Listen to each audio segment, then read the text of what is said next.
You know, Bruce, it's real, this is exciting. This is what it's all about, right here. All these fans, Dusty Rhodes, the American Dream, Florida heavyweight champion. A lot of talk about Harley racing Dusty Rhodes. A lot of letters. I'm sticking to my gun. I'm sticking my gun. I'm sticking to the gun.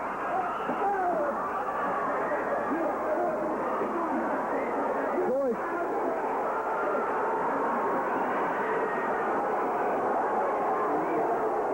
Dusty Rhodes is just going to attack.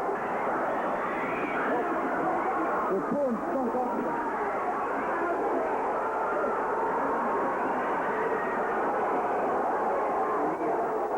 Dusty Rhodes is just going to attack. They're trying to render him from the circle. This is something unbelievable. Manny Fernandez is standing guard.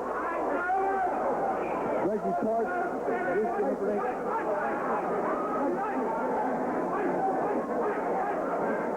Rooster Humperdink, Barry Windham, Jack Briscoe, trying to give assistance to the American Dream. A senseless attack by Dory Funk Jr. This is just unbelievable. And Dusty Rhodes, against the advice of all of his friends and the physician, trying to come back now to defend the Florida Heavyweight Championship. There you see him. Rooster Humperdink telling him, no, don't get into the ring. Dory Funk taunting him from outside the ring. Manny Fernandez, Latin Lightning, telling Dusty, no, absolutely not. Dusty Rhodes, and you cannot see it here, has an ice bag on that injured right arm. And Dusty Rhodes in tremendous pain here, in great pain. And unbeknownst to him at this time, of course, the wrist had been just above the wrist, a hairline fracture. Rhodes coming in as Dory Funk attacks Manny Fernandez from behind, hurdles Manny Fernandez over the top of. Rhodes catches him with that bag of ice, and Rhodes, not to be stopped, walking tall, flailing away now with that left hand, that right arm and right hand, virtually helpless. But look at this Rhodes. The Florida heavyweight champion, and a champion whether he has a belt or not. This man is a champion 24 hours a day. And Rhodes now wisely going to the use of his legs, wrapping those powerful legs around the head and the head scissors on Dory Funk Jr., the man who said he was coming here to get the Florida heavyweight championship and to go on to take the world heavyweight championship. Again, now Rhodes trying to set him for a pile driver, but that right arm is useless.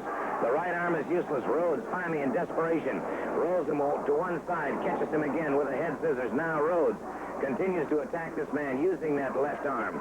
The right arm hopeless, and now it is Dory Funk Jr. with those savage, blistering forearms. Now Rhodes powering away with stinging left hands, continues to rock him, catches the former world champion, drops him to the canvas, and once again Rhodes with the head scissors.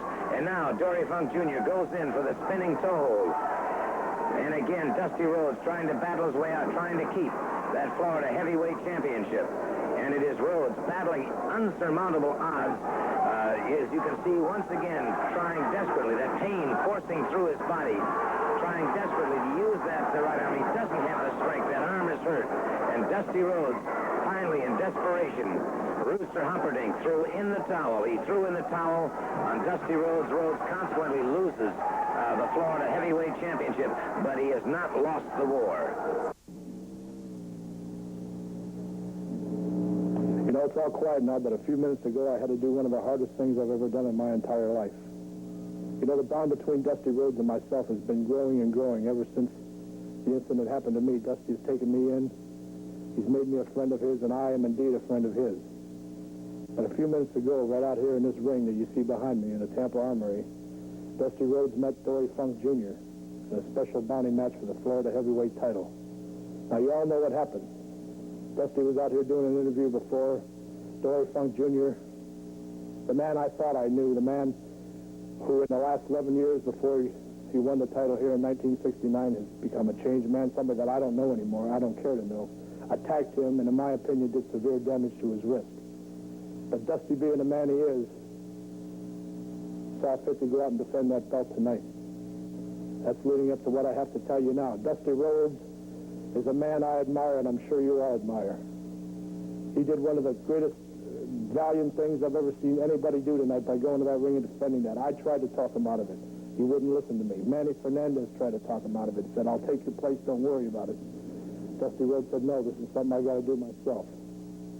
And everybody out there knows exactly what I'm talking about. Every time everybody has one moment in their life where they have to stand tall and they have to do what they have to do, and Dusty Rhodes saw fit to go to that ring tonight and defend that belt.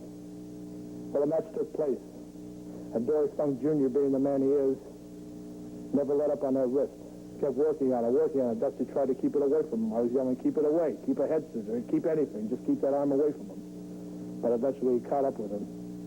And when he grabbed that arm and he started twisting and turning on that arm, Dusty Rhodes would not give up. That's right, Dusty Rhodes didn't give up.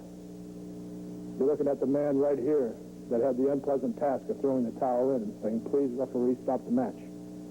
And I did this for one reason. And one reason alone, I didn't want to see permanent damage done to the man. He was crazy. He was out of his mind. He didn't know what he was doing. He had one thing, one goal, one objective in mind, and that was to go out there and defend that belt.